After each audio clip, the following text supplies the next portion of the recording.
Hello, ladies and gentlemen. Welcome to the REC podcast, brought to you by REC Comics and Collectibles. I am your host, Roman Chavez, and with me, as always, Erik Icarus. Eric, my friend. Yes, we yes. are starting part 2 of our MCU Appreciation Look Back series, and we are going to be doing a look back at Captain America. Yeah, for the America's birthday. Yeah, America's ass for America's birthday, okay? I asked Eric to do some research on this. He got really into the 1990 Captain America film. He considers it canon. I do indeed. I disagree, but to each their own. Albert Pune, underrated director in my opinion. Okay, all right. Yep. Gave us Cyborg. With some Van Damage. Did some Van Damage, and I think making Red Skull Italian. Yeah. Getting the guy that got sodomized from Deliverance in there. Cohagen is in there. Yeah, I believe it's canon. MCU, I need you to work it in. Oh God, Kevin, get on that. Where there's a will, there's a way. I guess. That's what they said in Deliverance. Oh God, the sons of the soil and whatnot. But again, we digress. As usual. So, Captain America, for a lot of people, and I think before the films, honestly, was in the same vein as Superman. Where He's your grandpa's superhero. Yeah, great way to put it. People respect the Shield, but he's not as cool as Iron Man. Yeah. He's not as fun as Spider-Man. He's not as hunky as Thor. Yeah, you feel like maybe when he's in the Avengers mansion, maybe you can't have anything to drink. Yeah, there you go. Yeah. Yep. So I think that Marvel, tackling this for the MCU, knowing that we're going to get our leader, they start out with Captain America 1, and they straight up say, "Hey, Captain America: The First Avenger." Right. That is the name of the film. And I thought it was great that they did that. It was a nod. It was a nod to what was coming, and at first I was like, even though technically he wasn't the first Avenger in the comics. Yeah, more so. Captain America doesn't join the Avengers until issue 4, but there you go. That's why we keep him around. That's here, a little nugget gentlemen. for you. But we get Captain America 1. This follows after Iron Man's 1 and 2. Right. And it doesn't. I think it's after Thor. After Thor 1 yes. as well. Mm-hmm. So this is the fourth movie. Fifth. With Hulk. Incredible Hulk. Yeah. In the kind of MCU saga for the Stones. Yes. Ooh, I kind of like that. Saga for the Stones. I like that, man. And Joe Johnston directs it. He did the Wolfman. Which I thought was pretty solid. Yeah. I thought Benicio was okay in that. I didn't care for it. A friend of the show, Jordan Tunney, really likes it. Does he really? Yeah, he does. Oh, okay. He does. He really likes Hugo Weaving in there. Oh, yeah. There you go. Which we'll get to him pretty we quick. Will. Yes, we will. So, what's your reflection? For me, people got to remember, in the far off past of 2010 or 11 when this came out, Captain America was not doing that well. Like when this came out, people were not excited for it. They were more excited for Thor. Yeah. And watching this, I was really blown away by it. Yeah. What they were able to do with this. And yes, we brought up Hugo Weaving. For me, that was half the movie for me. Yeah.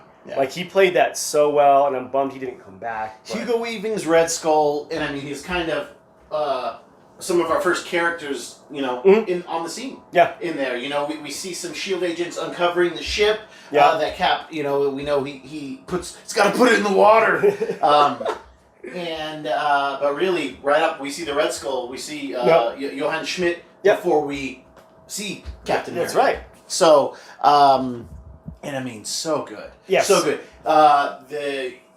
Roughly the year before it came out, I was at San Diego Comic-Con, and they'd only been shooting for some small amount of time, like 9 days. Yeah. And somebody asked if they brought any footage, and the director was like, "Well, we've only been shooting for 9 days," and then the lights go black, and then they brought and what they brought was that opening scene where the Red Skull is in Norway. Oh wow! Oh, with that scene, yeah. Oh, with wow. with the old man finding the Tesseract, yeah. talking about Yggdrasil, the world tree. I was like, oh my gosh.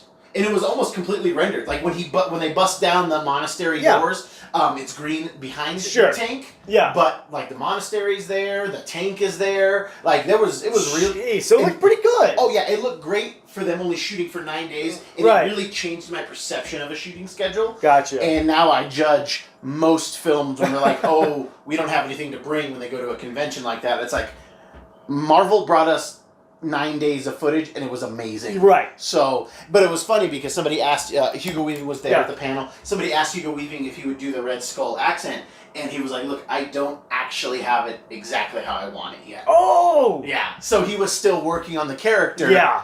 You know, they stopped production, come out to San Diego, you know, really tear stuff up, you know? So it was interesting, but then it was cool to hear him talk, you know, in that footage. But, yeah, he still hadn't fine-tuned it. Yeah. You know, another cool part about this movie was we get Bucky, we get Agent Carter. Oh my!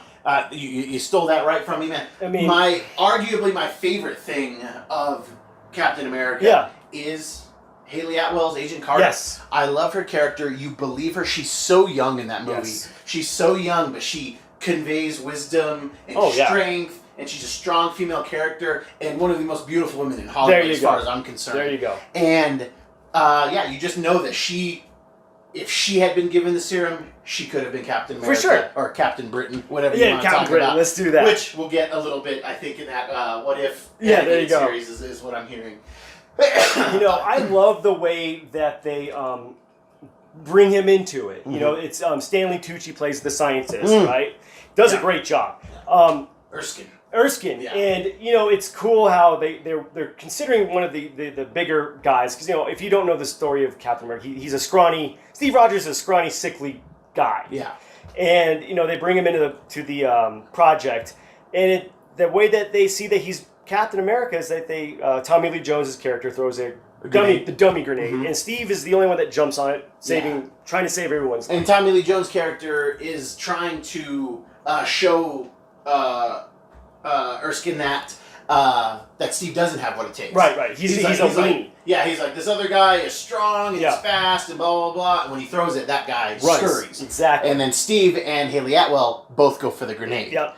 And that's such a great, subtle scene for Haley's character as well. Oh, for sure. For Peggy. And the flag scene is great, too. Flag scene is great, too. Just showing you that Steve's not an idiot. Yeah, exactly. He's just setting up him being a strategist. Exactly. Yes. You know, and I can't remember exactly the talk him and Erskine have in the barracks, but it was really well done. He sits him down and he says, you know, Steve's like, why me? Yes. And he says, he's like after the first war, he's like after the last war, he's like, you know, my people we were broken and we were scared and we were weak.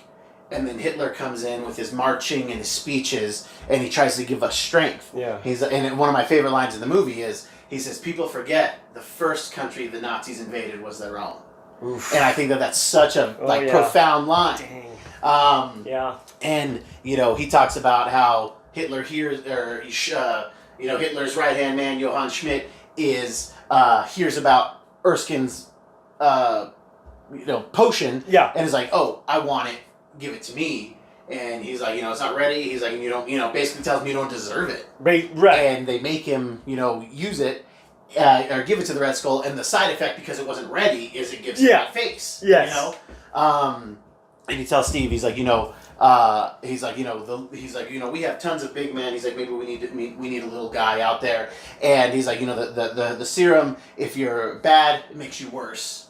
And if you're good, it'll make you great. So it amplifies your deepest traits, basically. Yes. Okay. Yeah, what you are. So it comes up in comics sometimes. It used to come up more.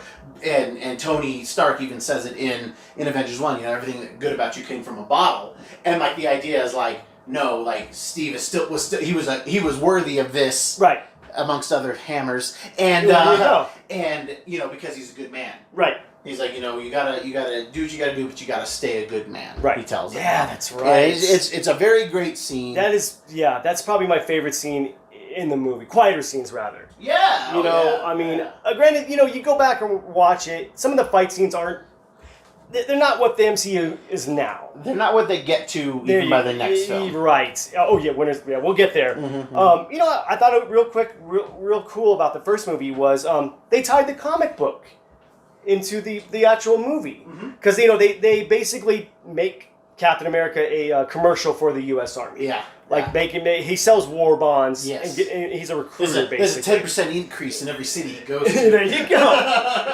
And you know, it would make sense that back in the 40s they would make a comic book out of him. Yeah. You know, they did it for the Lone Ranger, and you know, it makes sense, and it didn't feel forced in there. Like, oh, you know, because that was the problem I had with Logan was them putting the X-Men comic books in the movie. It was too on the nose. Yeah, there you go. It was too This on the felt nose. smooth and like, okay, that's cool. Yeah. You know, yeah, for me it was rewatching it again.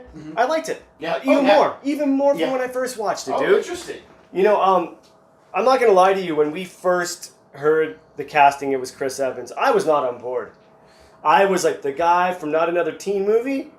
You're talking about the human torch. Like I can't. I was like, nah, no way. Which I love Chris Evans as a Human Yeah. Torch. Right. And I was excited at the possibility. For sure. Yeah, I remember us talking about that, and you know, I think everyone in the movie hit a home run. We got the Howling Commandos, which was great. which was awesome. Dum Duggan, and you know, Dugan's the only one that you really pay attention to. just because of his bowler hat and mustache, basically. But they had them all in there for the most part, right? Yeah, yeah. And they added ones, and then those guys even became canon for the comics. And deep, well, not really deep cuts, but a cool tie-in. I don't know if you remember in Spider-Man: Homecoming, Spider-Man's principal is an actor who played one of those Howling Commandos, and you see his grandfather's pictures in his office. Yes, I thought that was a cool nod. I thought that was cool too. Yeah, but Captain America: First Avenger, amazing, loved it, but it does not top the sequel. It does not. But what do you think that they missed out on? Oh, that's right. Yeah, what do you think they missed out on in Cap 1? You know, it's hard to say that because you got to remember they were still trying to figure out what the MCU was. Very early on. And looking back, we all can go, yeah, they should have done this, that, and the other thing. But yeah, they were still threading the needle, as we say. You know, it's actually I don't know if we say that, but as the kids say, threading the needle. You know,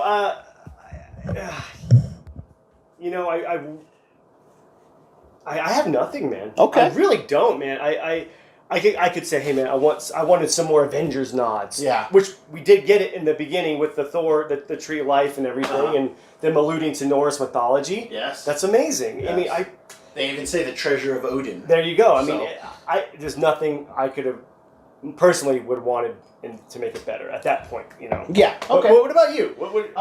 You know, for me, really just I'd like to take a couple steps back. I think that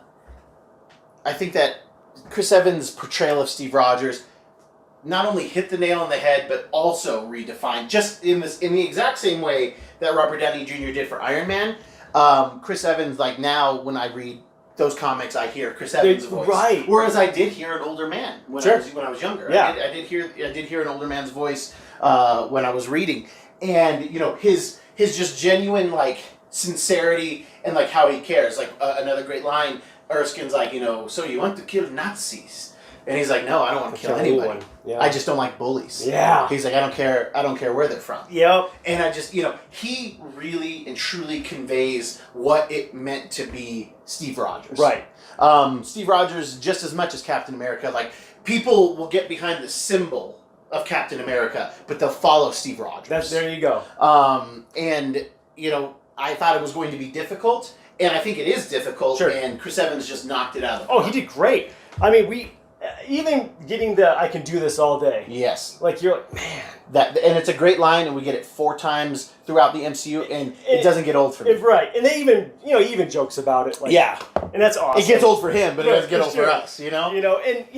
Okay, you know what? Maybe one little criticism looking back, that the CGI is a little hinky. Yes, that was where I was going to putting get to. the face on the 12-year-old body, basically. The slimmed down effect. Doesn't look... It didn't look good then, and it doesn't look good now. It doesn't look good now. I like how well and how simply they establish Bucky and Steve's relationship. Sure. Their friendship is, it's real. Yeah. And I think that there was lesser writers would have put some jealousy into the Bucky character. Sure, like they're both going after Carter or something. Yes, I think a lesser writer would have done that, and they found a way to sidestep that and not even make it an issue. That This is just they're bros. Yeah, they're bros through and through. Yeah, and it's awesome. Yeah. They set up when Bucky's battalion is captured.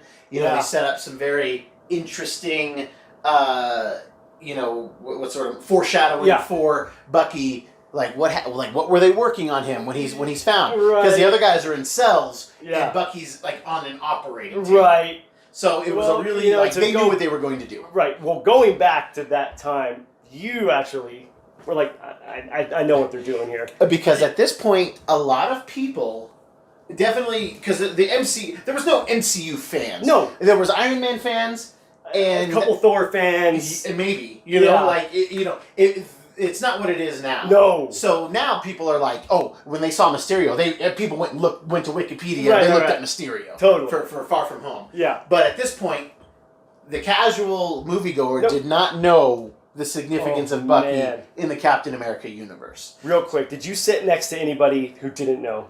And were their minds blown? I heard people who didn't know. I don't know them personally.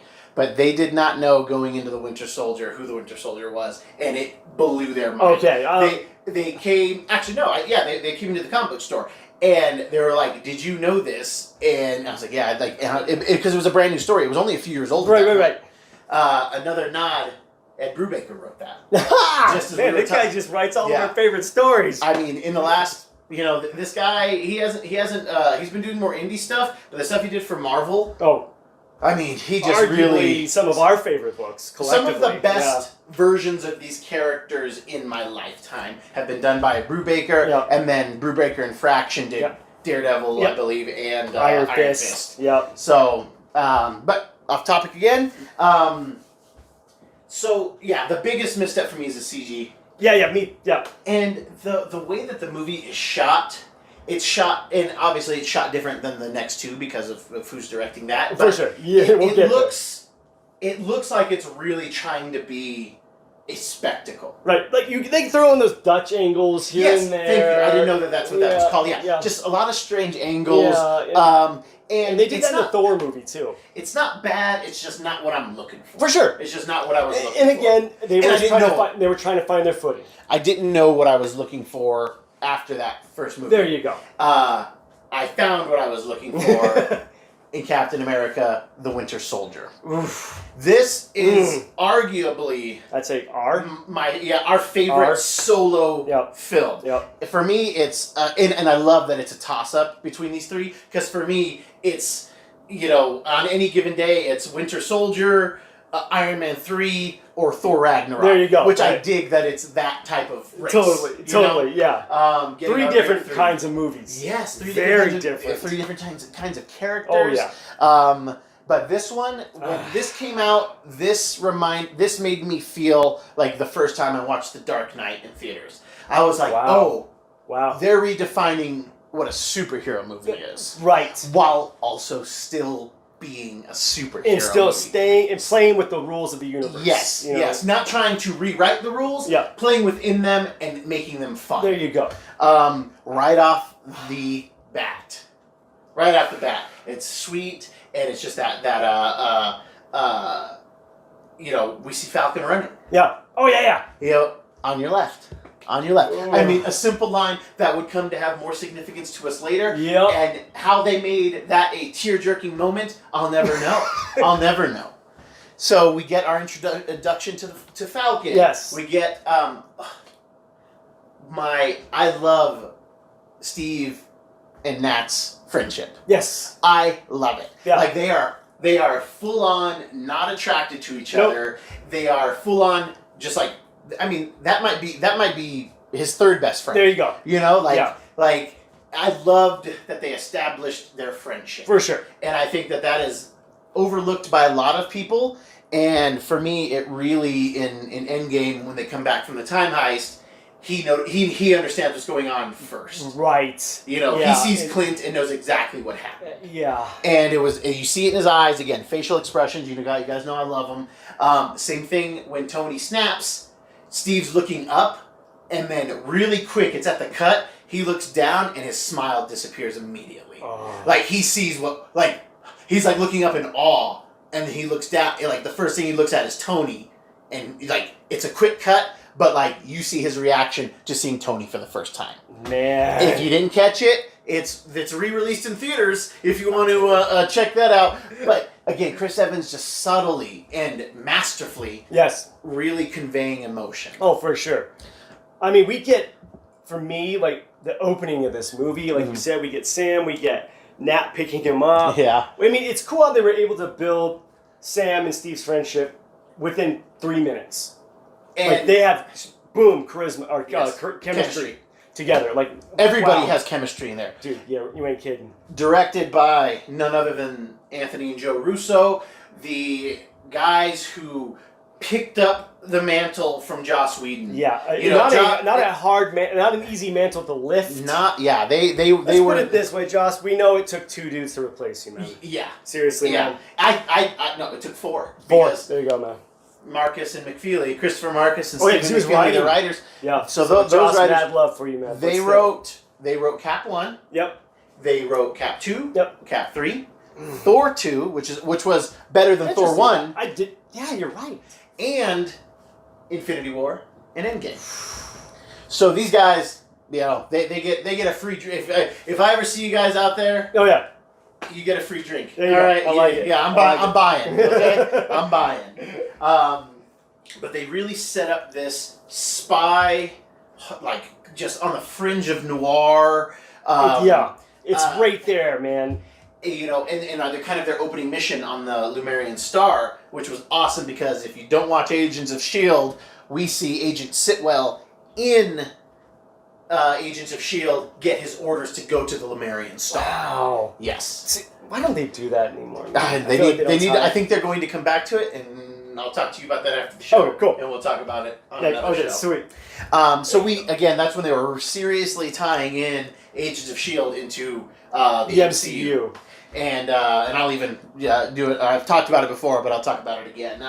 But we see Cap go on this boat. They get Cap, the strike team. With Crossbones. Crossbones, played by Frank Grillo. Who should have been the Punisher. Yeah, he looks so good. He could have been the second best Punisher we've ever seen. There you go.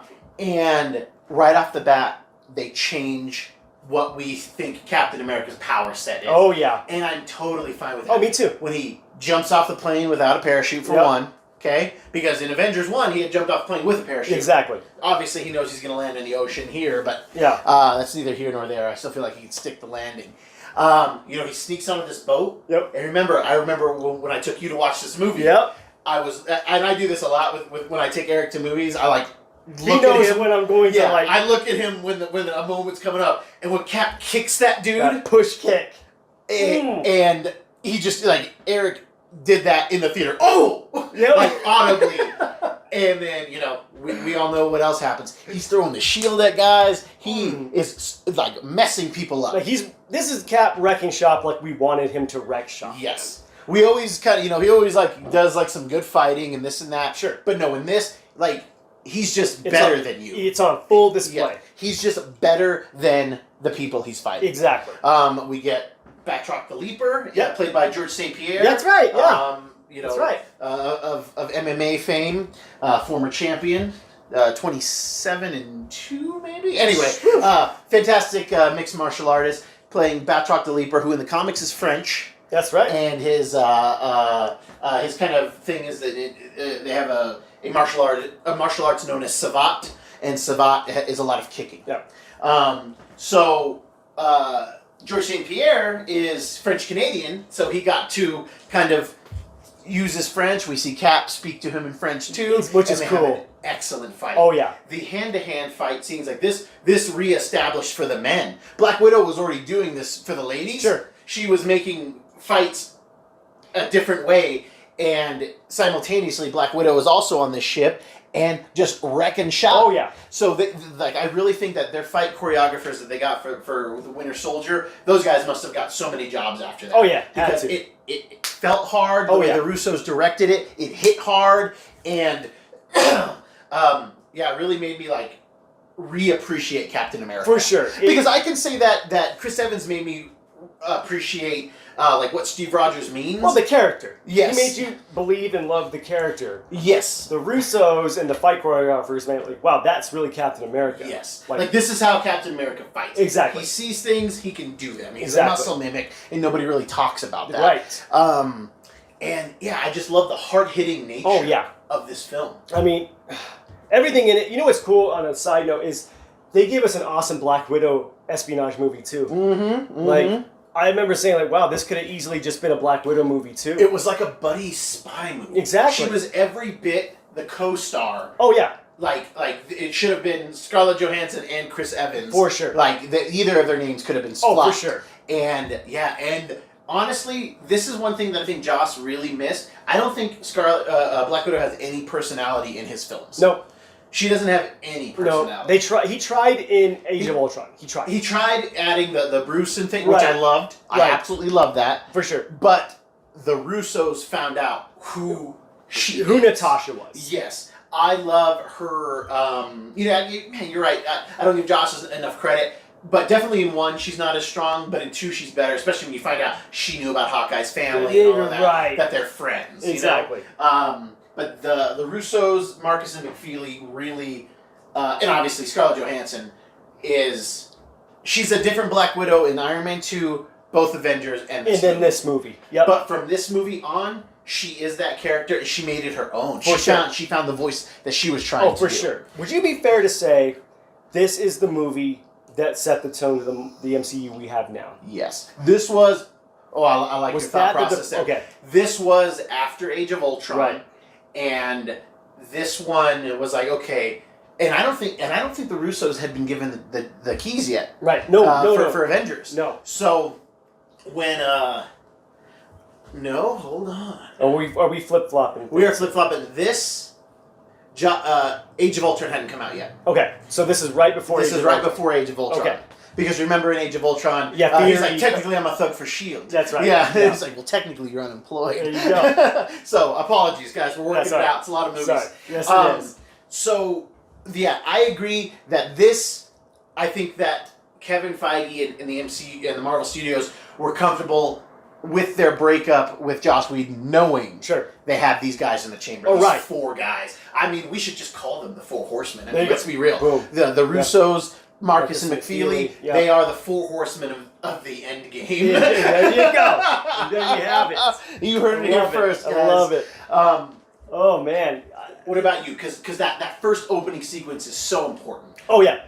You hit every beat. I mean, you get the action. You get the setup for Steve's friendship. You get nods to Natasha knowing more than she's telling or letting on. Yeah, and that's and that complicates because we know that they're great friends. Exactly. But she's not telling him exactly. And that's what's so cool about her character. And again, Scarlett Johansson plays this character so well. I mean, the way she does. We talk about facial acting on this show a lot, and she's so sly with her facial expressions. You're like, wow, man, she's acting, and you're like, don't know what side she's playing, man. And she knocks it out of the park. And let's jump ahead a little bit and let's talk about Sebastian Stan as the Winter Soldier, Bucky Barnes. Mm-hmm. I mean, I don't know if this would probably be my favorite Marvel villain next to Loki, Thanos, the bigger dudes. Yeah. Because technically he's a villain. He's a villain in this movie, and that fight scene on the highway, is probably.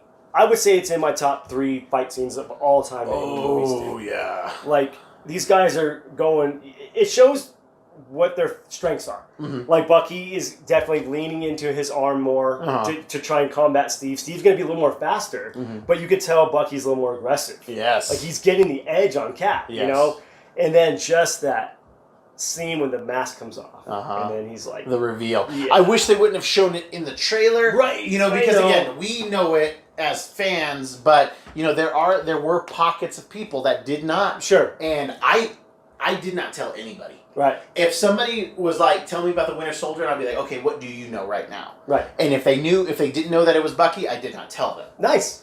Because when I read that in the comic, It blew my mind. Because in the comic, like, we don't get Bucky. Bucky's been dead for 40, 50 years. At this point, 60 years. Okay. Yeah. I mean, since the 40s. True. So, because he doesn't. We never actually see him in the real Marvel universe, in comic books, because unless it's a flashback. Okay. Right. Because remember, when he's revived from the ice, Bucky has already, quote, died. Yeah, that's right. So we only ever see Bucky in flashback. So we don't have a visual point of reference for him. So when we see this long-haired assassin, we have no idea who this guy is. Dude? Yeah. Yeah. And they hit it well. I didn't know that was him from the first movie. Yeah. Like, I was like, well played. Yeah. Like, another cool thing about this movie was, I think all of us were kind of hoping we'd get a Red Skull reappearance, but didn't need it. We didn't need it at all. We didn't need it. And, after Cap 1, it was already well established that Hugo Weaving said he really wasn't into the character. And which is a bummer. But wasn't there a rumor that Robert Redford's character was supposed to be the Red Skull? I heard a rumor that that was going to be the big reveal. Well, the version of it in the comics where the story comes from is it's this Russian KGB guy who has the Winter Soldier. Okay. And the Red Skull in the 60s or 70s is trying to buy the Winter Soldier. Okay. And he doesn't sell it to him. So in the comic book, he ends up buying... He's trying to buy a broken cosmic cube from this Russian guy. Okay. And he kind of screws over the Russian dude. Okay. And he's holding it. It's broken. It needs like a massive amount of like natural energy to fix. And like it needs people like... I don't know. I can't remember exactly if it needs people to die, but they need the energy that's made from like an explosion to fix the cube, to mend the crack. Yes, and he's talking. The Red Skull is talking to that Russian on the phone, kind of like, "Haha, my plan, and it worked," and blah blah blah blah blah. And as he's talking, he's holding the cube and gets shot in the head. Okay. In the very first issue of this run, and it's the Winter Soldier, and that Russian dude sent him after Red Skull. But so Red Skull dies. He gets doped and he dies. Wow. Well, what happens when you're holding mystical objects of power? Right. Every time. So Red Skull's essence gets transferred into the Russian guy's body. There you go. And so they're inhabiting the same body, and they're like fighting for ownership of it. Gotcha. So his name is like Alexander. It's not Pierce. It's Alexander something in Russian in the comic. Okay. And then Robert Redford is Alexander Pierce, who has the Winter Soldier. So you kind of knew. Yeah, and he's not Hydra in the comics. Right. Oh, let's talk about that. We get the fall of S.H.I.E.L.D. in this. Oof. I kind of spaced that. Yes. Like, it really did. Yeah, we get the fall of S.H.I.E.L.D. S.H.I.E.L.D. is no more after this. S.H.I.E.L.D. is no more after this, and I love how subtly they do it. And I love how Fury always knows something. Yeah. Fury is Batman. There you go. Without any powers. There you go. He just always knows something's going on. And I love it. We assume, again, to your bridge scene, we assume that Sam Jackson gets shot and is killed. Yeah. And we are led to believe as the viewers that it's done. That Nick Fury is dead. Yeah. And a great line when Nick Fury's friend Robert Redford, Alexander Pierce, is kind of the he's the head of the council that oversees S.H.I.E.L.D. Exactly. And there's a lot of great when it's revealed that Pierce is the bad guy, and we find out that that Nick Fury is alive, and he's like, he's talking about Alexander Pierce, and he's like, this man denied the Nobel Prize for Peace because he said peace wasn't how does he say it? He says peace isn't a gift, it's a responsibility or something like That's that. Cool. And he looks at Cap, he's like, see, this is why I have trust issues. And it's Cap and Fury are talking, and he's like, look, S.H.I.E.L.D. was being eaten alive, from the inside out, in front, right under your nose, and you didn't notice. And he's like, looks at Captain America and says, why do you think we're sitting in this cave? I noticed, you know? Like, I love Nick Fury, and Sam Jackson is perfect for him. Again, a lot of great lines. We got a really cool Nick Fury scenes in this movie. Yes. Like, we get to see him, like, be an awesome spy with that, that car scene when they're shooting up his car. Yeah. I mean, that is just amazing. Then we get the line where he's like, last time I trusted someone, I lost an eye, and it was a total... Boo. Yeah. Boo. Sorry. Yeah, no, I'm with you. We were all like, man, how'd he lose his eye? Yeah. We were so like, wow, we speculated for years, and then it was a flirkin that scratched his eye out, and yeah, I'm not happy about that. Did you like Alexander Pierce's character? I did. Oh, Robert Redford nailed it. He was awesome, and fun story I read online was that that he took this job because his grandkids loved Iron Man, and so and Avengers. So they were like, He said something to the effect of, if I didn't take this, they probably wouldn't talk to me. So, and he was great. He was so good. Smug. Oh, yeah. But he looked like in control. Yes. He always felt like he was in control of every situation. Yes. You know? He never let the heat get to him, even when he was on the ropes, Mm-hmm. I mean, technically, I guess he would be the real villain of the movie. He is the real villain of it. Bucky's just a villain of circumstance, I guess, if you want to put it that way. Yes. I mean... Let's talk about that end fight on the helicarrier with Cap and Bucky, and Cap is essentially letting Bucky beat him to death. He's not going to kill him, mm-hmm. and then it crashes and Bucky saves Steve. Mm-hmm. There's that semblance of his humanity. Yeah, and then he just kind of drags him out of the water, and then he goes off into the woods like Bigfoot, basically. But there everything about that movie was, again, me and you are in agreement with that's probably the best solo outing up there, anyway. Yeah, of any of the Marvel characters. Like, I wouldn't argue with you if you said it was your favorite solo outing.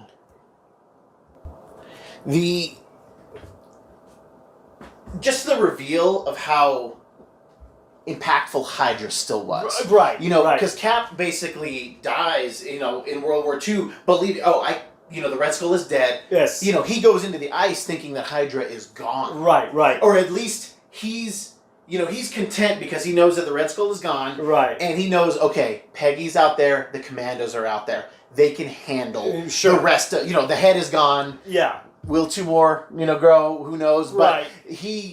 I think he goes in the ice knowing, I've done, the best thing I can do is I did cut the head off. Right. So for him to find out that not only is Hydra still around, but it grew in secret within the organization that the love of his life co-founded, named S.H.I.E.L.D., most likely because of Cap's shield. Right. That's got to be the most impactful kick to the nuts ever. For sure. I mean, the dragon has, that through the mud. They brainwashed his best friend. Yes. So yeah, this is Steve hitting his lowest. Yes. And then having to fight through it. It's pretty awesome, man. I mean, I wish that maybe they may have had a few more hints to, the Hydra reveal. I don't know. Well, if you watch Agents of there S.H.I.E.L.D., we go. you're seeing hints all over the place. Yeah. And what was so good about this, the tie-in with this in Agents of S.H.I.E.L.D. was, so Winter Soldier came out on a Friday. Right. S.H.I.E.L.D. always played on Mondays. So the Monday before the Monday before Winter Soldier comes out, Coulson and his gang, they lose communication with S.H.I.E.L.D. Okay. And there's an encrypted message that they can't decipher. So they're spending the episode, these guys are working on the message, they're trying to figure out what's going on with the S.H.I.E.L.D. installation, and at the very end of the episode, the message is decrypted, and it says, out of the shadows and into the light, hail Hydra. And Coulson's like, oh no. So that happens on Monday. Friday, Winter Soldier comes out. That message was being broadcast from the Lumerian Star. Oh! That's where they intercepted it from in Agents of S.H.I.E.L.D. Okay. So Sitwell, when he left a few episodes before that to go to the Lumerian Star, he's broadcasting like, okay, we're ready to reveal ourselves. Fury's onto us. We need to reveal ourselves, kind of a thing. So that happens. We see the fall of S.H.I.E.L.D., and then on Monday, when Agents of S.H.I.E.L.D. comes on, like, the Avenger, or the Coulson and the gang are, like, in the Triskelion, while Cap is why they're fighting. Right. Like they're outside. We see the helicarriers. Yeah, and they're inside. Like it's coming down on them while they're trying to figure out what's going on. So there's a head of Hydra in Agents of Shield 2, played by the late great Bill Paxton. That's right. Yeah. Yep. So yeah, it was so good. Yeah. It was so good, and those like series of 3 or 4 episodes that are around Winter Soldier are great. All of the Shield fallout happens in Agents of Shield, right? Which makes within sense. the timeline too. Like really, really well plotted. Man. So yeah, it was excellent and goes kind of under the radar with some people. Right. I mean, looking back, I wish I had watched it now. Yeah. Because then it would have been more of a surprise to it. Wow, this is cool. It blew my mind. Absolutely. How your your TV division and your movie division are working in tandem. Yes. Like how it's not now. Yeah. Well, it's about to get back to it because Kevin Feige is heading up the TV division for the streaming Disney. The streaming service. Yeah. Speaking of reveals, we get a Stephen Strange shout out in this. We do. They're talking about years before we even get a Doctor Strange. Yes, yeah. About 3 or 4 years. Yeah. So yeah, you get a Strange shout out. The introduction of Sharon Carter. That's right. Peggy's great niece. Great niece or something like that. Something like that. Yeah, and then we do get Peggy Carter. In hospice. That's right. Yeah. And her and Steve are talking. Yep. It is played by Haley Atwell. They kind of aged her up, which still doesn't look great. That didn't age well. Yeah, that didn't look good. They got it figured out because Michael Douglas looks great when they de-age him. And then Sam Jackson looks great in Captain Marvel. I just think that's because black don't crack. I'm gonna go with that. Sure. And then when they age Steve in Endgame, I think it looks pretty. Yeah. I think it looks pretty. Yeah. You know who I think the unsung hero of this movie is the Falcon. Oh, yeah. Sam. Yeah. I don't. They need him. They do. And I feel like that his character isn't forced. I feel like, they meet in the beginning and Steve is like, he feels like he can trust this guy. Yeah. And they have that little conversation at the where does he work? It's like a veterans hospital. I think. And then they have that little convo there, and then it's sort of. You get the sense that Steve is like, okay, I can trust this guy. Even Black Widow is like, can you trust him? And he's like, yes, I can. And we find out he was in some sort of experimental aerial combat. Yeah, low. What did he call it? Like a not like a Halo, but like a Halo type situation. Yeah. Where they could get dropped in enemy territory. Yeah. Really under the radar, and turns out it's Falcon wings. There you go. And it looks great. Yes. We get that he had a partner, air buddy. I don't know who you want to call him. Goose. His Goose is Maverick, who died doing this, so he's kind of like not in on it. Right. But we get a new Avenger. Yep. We get a new Agent of Shield that we like in Sharon Carter. That's right. Yeah. We get Crossbones. Yes. Rumbelow. And can we talk about possibly the greatest fight scene in all MCU films in the elevator? Oh my God! The elevator scene. Yeah, you're right. You're absolutely right. It's the best one. Eric keeps jumping to the end of this movie, and he's like skipping over the best parts. Like, geez, man, we still got corn and mashed potatoes to eat. Let's eat. Let's get this meal going, okay? I mean that you're right. The elevator fight is like. You're right. I would say it's right there with the highway fight. Yeah, I mean, I didn't see it coming. Yeah, and.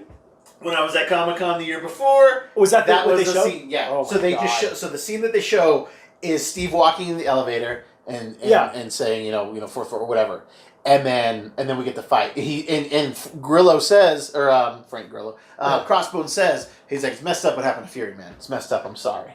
And like us watching it, we're like, what does that mean? Because we didn't. Because all we got was that snippet. Yeah. All we got is that you don't know if he's dead or hurt. Or, yes. Yeah. I assumed he was fired. Okay. Oh, wow. That's it. There you go. I assumed that he was fired. Yeah. I did not assume that he was going to get shot by the Winter Soldier. I mean, that iconic line of, before we do this. Yeah. Does anybody want to get out? And just how he's subtly seeing people grip their batons or sweating. And so he's picking up on it, which is, and it's a strike team. These are the guys that you send in. He went in with them on the Lemurian Stars. Right. So he's been working with these guys. These are the big dogs. Yeah, they're the special forces of the special forces. Yes, of a secret organization. Yeah. So and it just shows you again, just reestablishing that power level of Steve Rogers. He's like, I would say, because in the comic books, he's peak human Straight. It's what it's supposed to be. But But here he's people. borderline superhuman, which I'm fine with. Yeah, I'm fine with too. Yeah, I think it works better. Yeah. You know, it makes his character a little bit more, like, he can hang with Iron Man and Thor, basically, you know. Oh man. As far as, like, Rumlow is probably a good side villain. Yeah, Rumlow was great, and it was cool because it gave somebody for Falcon to fight. Oh, there you go. Oh, yeah. Oh, man. You know, that was a good fight. When he's like, "You're out of your league, boy." Yeah. They have a good fight, and Falcon's not. He's not gonna get his butt kicked, but he's not gonna win. He's not gonna win. No. But it gave us a good way to kind of set up for future appearances. Yeah. The Fall of S.H.I.E.L.D. is so interesting. Robert Redford's great and adds some class. Sure. I think we get the same thing with Glenn Close in Guardians. Mm-hmm. Yeah. It's nice to kind of get these seasoned actors in these there. vets in there. Just Tommy Lee Jones in the there first you go. Yeah.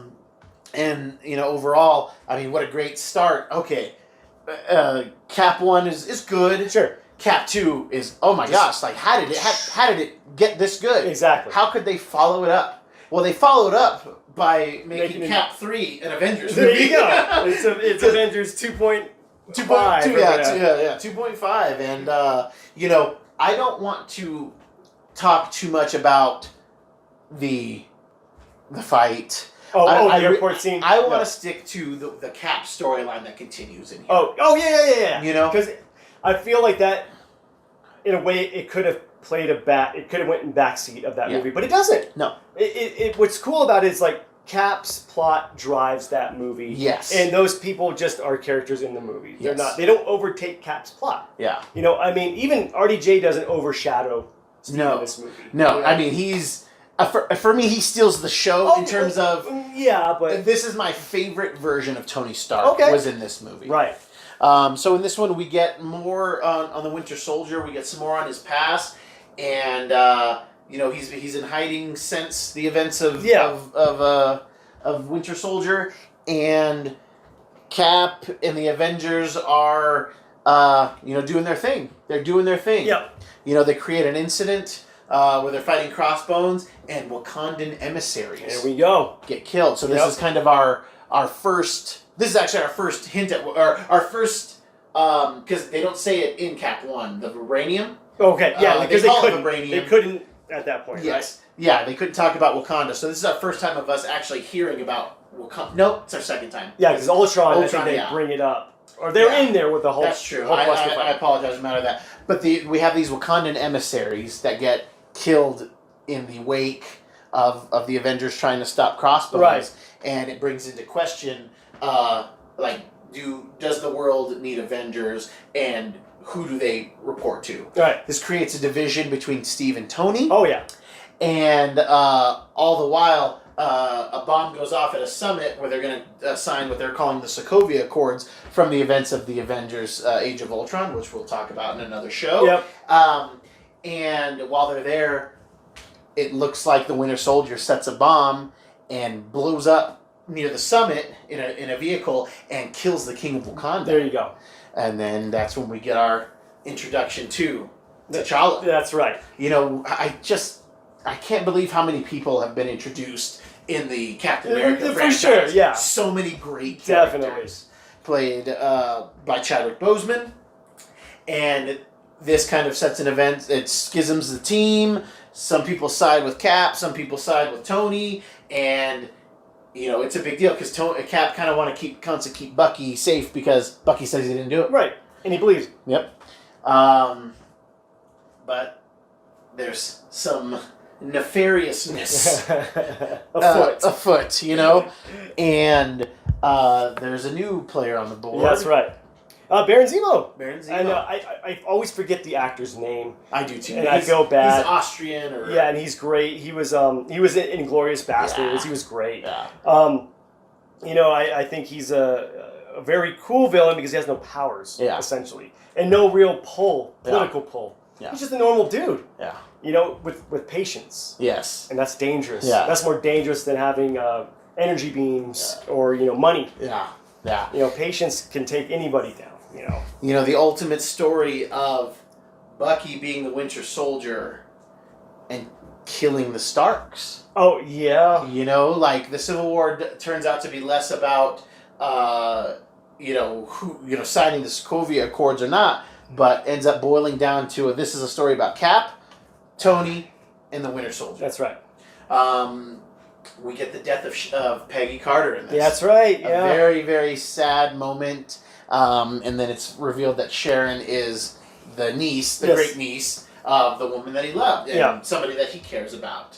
And there's the speech that she gives at Peggy's funeral, and actually in the comics, Steve. He's the one that says. He's the one who says it. The tree speech, right? Yeah, the tree speech. You're basically paraphrase. You're meant to stand there when somebody's telling you to move and to get out of the way and basically follow what they're saying. Yeah. And you know in your gut that you're right beyond all the odds. It's your duty to say no. You move. Yeah, that's right. So it was a very cool way to incorporate that speech from that comic Civil War, into Captain America and have it make a lot more sense and make Sharon even a better character. Totally. And then we have Zemo finding the details about Bucky in the SHIELD files that Black Widow dumps in Winter Soldier. That's right. And using that information to basically get the Avengers to fight each other. Definitely.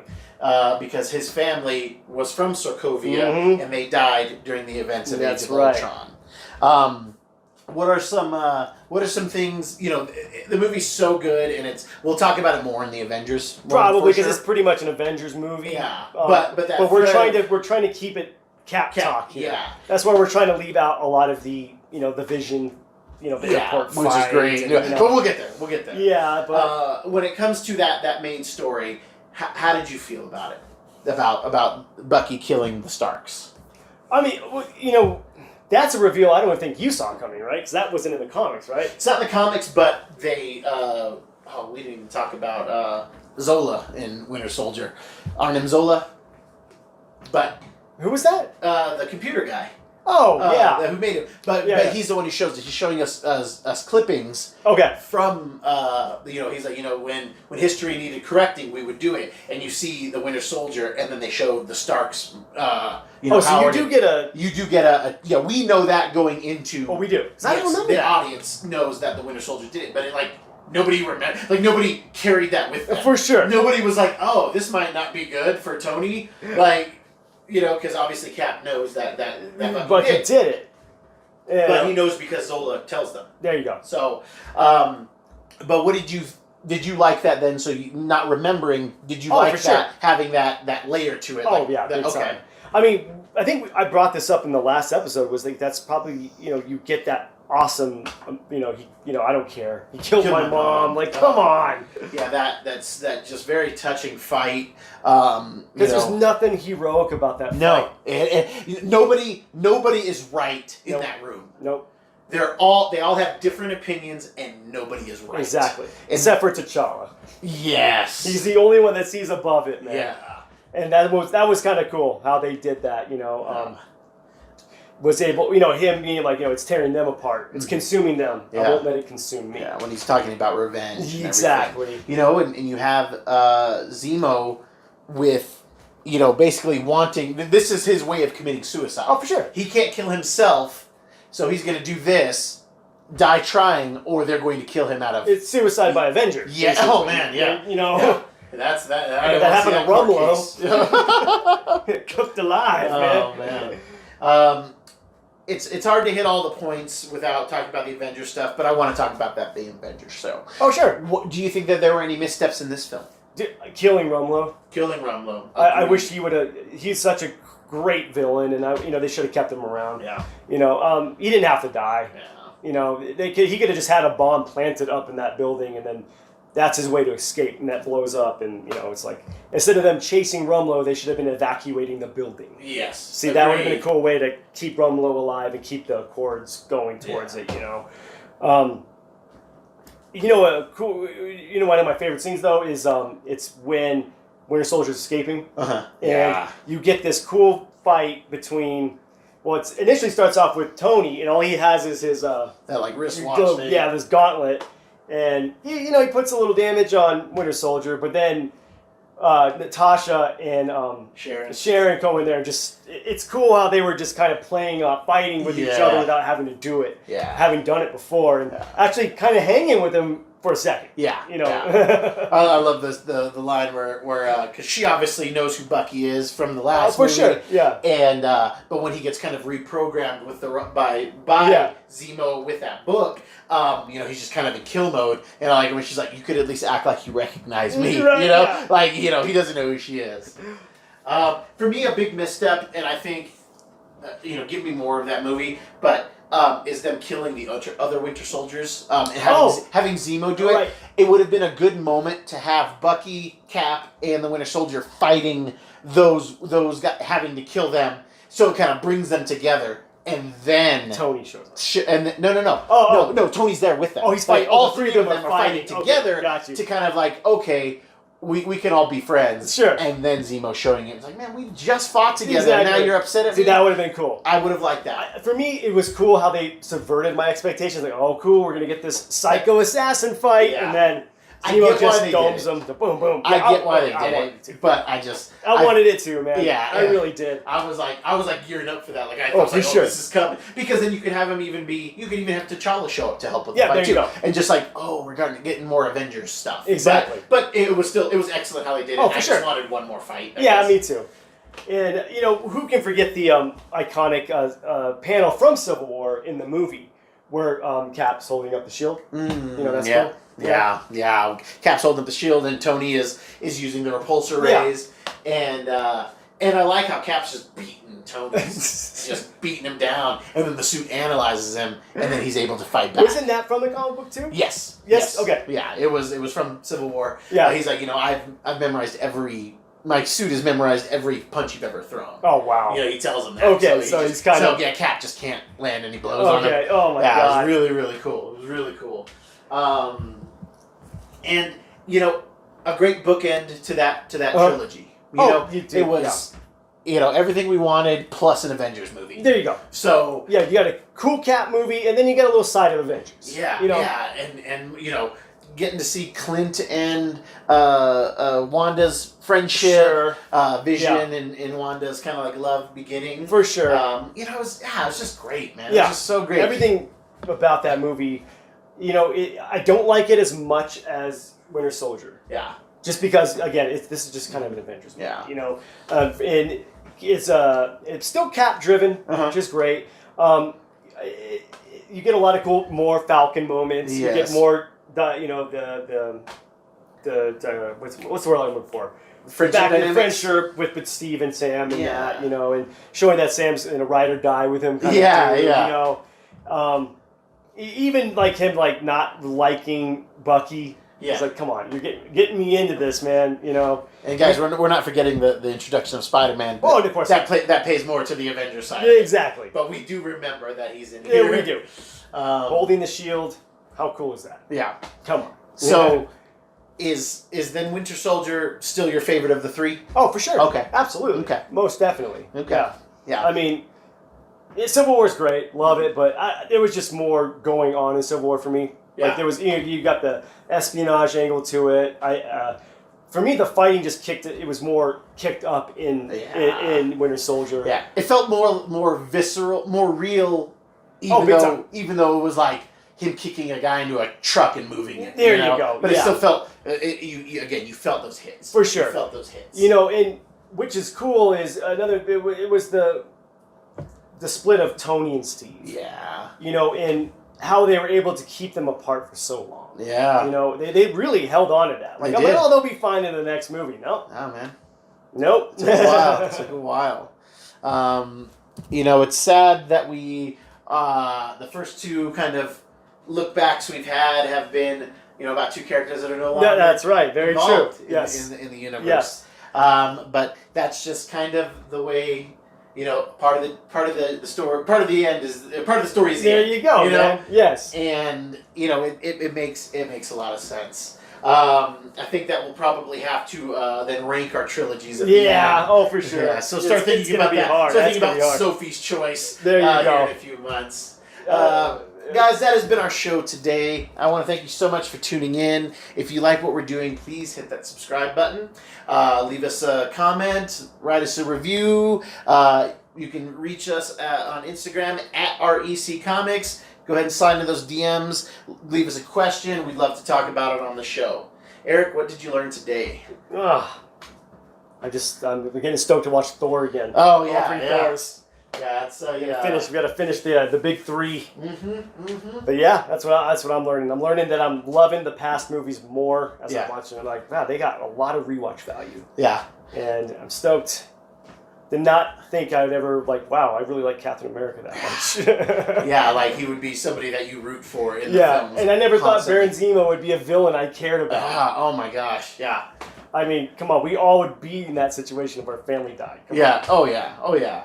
And I learned that I don't think that Scarlett Johansson gets the love she deserves. There you go. For her Black Widow, and I for one, she's that original 6 is my favorite team up, and I can't wait for the Black Widow film. There we go. Because I feel like we'll get more of the spy stuff. Oh, for sure. I kind of wish a Russo or a McFeely or Marcus were in just there. take half of them and do the Black Widow movie. And I realized that we are calling those guys the 4 Horsemen, and I've never heard it given to them. And there you go. Yeah, you even though they're done now. First. Yeah, even though they're done, we'll see. Maybe they can lure them back for another Avengers movie.